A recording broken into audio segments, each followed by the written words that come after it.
¿Qué tal amigos? ¿Cómo están? Buenas noches. Me da mucho gusto saludarlos. Soy Ricardo García Santander. Bienvenidos a Desafíos. Hace algunas semanas atrás abordábamos un tema de vital importancia en nuestro programa. ¿Cómo está Guatemala en materia de seguridad industrial y salud ocupacional? Y precisamente también nuestras cámaras estuvieron presentes en un congreso muy importante, muy relevante, donde se abordaba este tema, el segundo Expo Congreso de Seguridad Industrial y Salud Ocupacional. Distintas empresas participaron de este gran encuentro, 2 jornadas muy activas, pero el punto final para culminar este importante encuentro fue un foro donde distintos representantes especialistas en el tema de seguridad industrial y salud ocupacional en Latinoamérica vinieron a contar sus experiencias tomando en cuenta la normativa que a partir del próximo año va a regir en Guatemala. Es así que especialistas que llegaron de la República Argentina, de Chile, de Ecuador, de El Salvador, aportaron datos muy interesantes en relación a lo que estaba ocurriendo en esos países. Y antes de empezar a escuchar esos testimonios, veamos un reportaje introductorio sobre el tema que esta noche abordamos.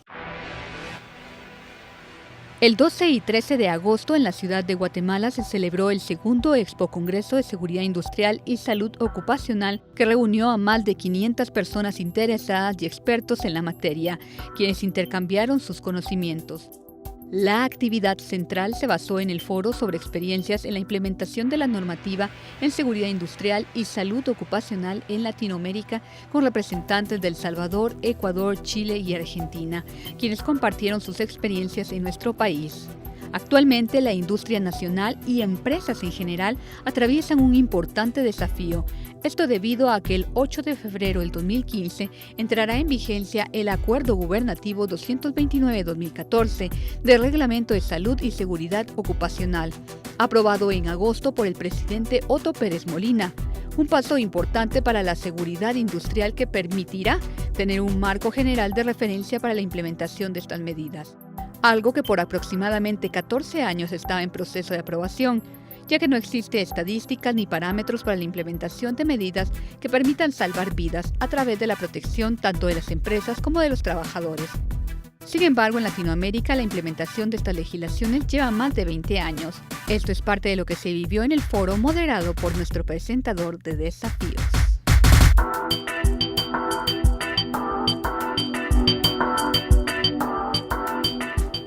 Muy interesante lo que ocurría en este segundo Expo Congreso, pero lo relevante, lo destacado de este foro donde participaban estos protagonistas del tema de seguridad industrial en Latinoamérica fue rescatar cuáles fueron las experiencias en sus países. Y vamos a comenzar con quien nos acompañaba de la hermana República de El Salvador para conocer cómo se implementó el modelo en ese país, cuál fue la apertura del sector empresarial, el apoyo del sector gubernamental en este tema. Esto decía justamente el participante que cuenta la experiencia de El Salvador.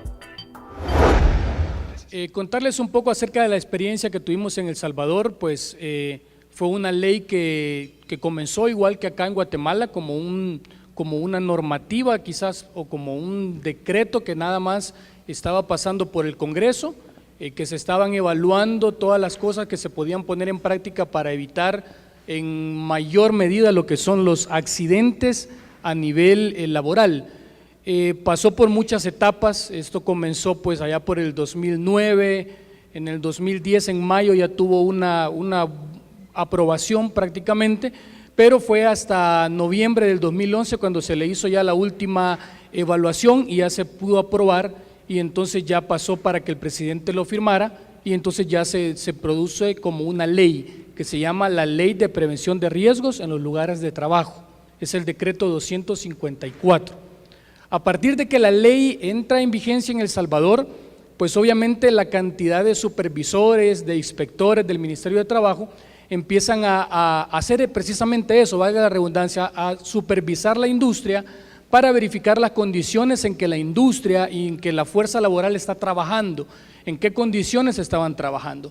Entonces empiezan a evaluar toda la industria, empiezan a sacar observaciones de puntos que tenía que mejorar la industria.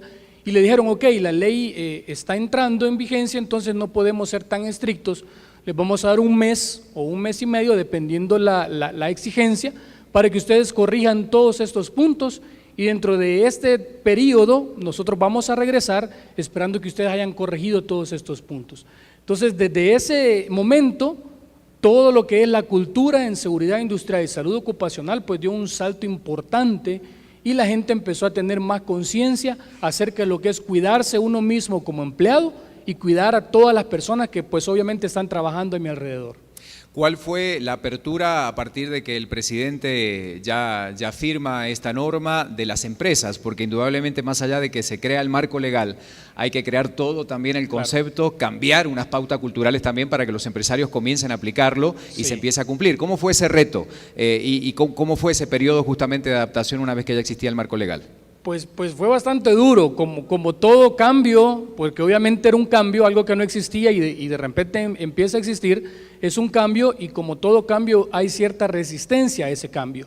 Entonces los empresarios al principio lo miraban pues un poco con malos ojos porque obviamente con la implementación de la ley en la que dice que el empleador o el patrono, como dicen acá en Guatemala, está obligado a proveer equipo de protección personal a todos sus empleados. Obviamente eso iba a implicar una inversión, ¿ya? Porque tenía que comprar, adquirir equipo certificado para todos sus empleados. Entonces aquellas empresas grandes que tenían 200 empleados, 300 empleados, arriba de 500 empleados, las transnacionales, tenían entonces que hacer una fuerte inversión. Entonces al principio los inspectores y los auditores tenían que esperar horas para poder entrar a la industria porque no los querían recibir. O sea, lo miraban con malos ojos, pero poco a poco eso fue cambiando en la medida que los accidentes empezaron a reducirse también. Esto es lo que ocurre con la realidad salvadoreña y también nos acompañaba un panelista para exponer cómo llegaba a Ecuador este modelo de trabajo en materia de seguridad industrial, cómo está hoy el tema y sobre todo qué cambios importantes se han logrado desde que se está abordando con absoluta seriedad en este país sudamericano. En realidad la experiencia de Ecuador se remonta a 1986 cuando, al igual que acá en Guatemala, pues se genera un reglamento de seguridad y salud ocupacional. Sin embargo, desde 1986 en adelante, pues el riesgo general de riesgos del trabajo, adscrito a la Seguridad Social de Ecuador, era un ente básicamente recomendador que visitaba las empresas y básicamente podía sugerir mejoras, mas no era un ente fiscalizador. Entre ese periodo y más o menos el 2010, la cultura de seguridad en Ecuador se vio incrementada pues, por la presencia de empresas multinacionales que ya traían de por sí sus estándares internacionales basados en OSHA 18000 o cualquier otro estándar que aplicaba en otros países y que las implementaban dentro del Ecuador. A raíz de la nueva constitución generada en el 2008 con el gobierno actual que todavía mantenemos en el país, algo positivo creo yo que fue el enfoque justamente hacia ver por la seguridad y velar por la seguridad del trabajador. El reglamento estaba desde 1986, ahora lo que hacía falta era buscar el mecanismo para que se haga cumplir ese reglamento en el Ecuador. A raíz del 2010 entonces se idea ya la capacidad de que riesgo del trabajo pues sea un ente regularizador, sea un ente fiscalizador e incluso sancionador de todas aquellas empresas adscritas al Seguro Social. Para esto implementan un modelo, el SART, un SAR que asegura justamente todos los procesos involucrados en materia de salud ocupacional bajo un modelo llamado Modelo Ecuador, que está justamente patentado por una persona muy estudiada en este aspecto y que hoy en día está siendo modelo de réplica en otros países como Perú. En tal caso, a raíz del 2010 se ve este incremento en la demanda por servicios de salud ocupacional, pues ya la ley lo exigía. Al principio, muchas de las empresas pues se veían muy asustadas, porque entonces el reglamento estaba ya muchos años atrás, sin embargo recién ahora comenzaban los controles. Mucho miedo, mucho desconocimiento, las empresas no sentían que estaban listas. Aquí jugó un papel muy importante, digamos, de esta entidad de control, en decir, señores, sí, efectivamente vamos a empezar con los controles, pero vamos a hacerlo por etapas. La primera etapa, pues vamos a seleccionar un número de empresas basados probablemente en número de empleados o mayor índice de accidentabilidad según los históricos registrados. Y entonces se comenzó a trabajar en ellas en el levantamiento de estos riesgos para corregir estos puntos.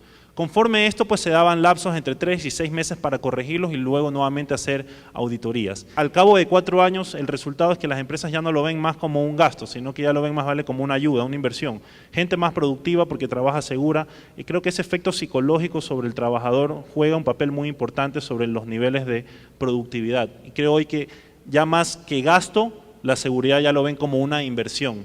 Tanto así pues que ahora lo van a comentar, ya sistemas más avanzados como Argentina y Chile, pues ven un rédito económico por la buena implementación de sistemas de salud ocupacional. ¿Cómo llegaron, tomando en cuenta más allá de Quito, la capital, de Guayaquil, las ciudades más importantes, que esto permeara todo el país? Porque realmente más allá de geografías y de países muy centralizados en cuanto a la aplicación de las leyes, para que estas normas pudieran cumplirse en todo el territorio ecuatoriano.